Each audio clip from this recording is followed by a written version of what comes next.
آپ اس ویڈیو کو آخر تک عورت کو بنا کر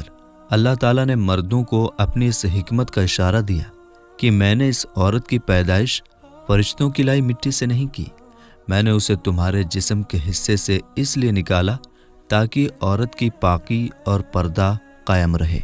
فرشتوں کو بھی خبر نہ ہونے پائے کہ زمین کی لائی ہوئی کس مٹی سے عورت کی پیدائش ہوئی۔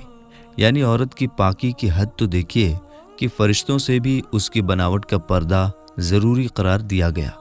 اور پہلی عورت اس مرد کی پسلی سے نکلی جن کی وہ بیوی کہلائی۔ میرے دوستو، اب بات آتی ہے پسلی کی کہ عورت پسلی سے ہی کیوں بنائی گئی، عورت پسلی سے ہی کیوں نکلی؟ کیا عورت کو ٹیڑھا پن وہیں سے ملا؟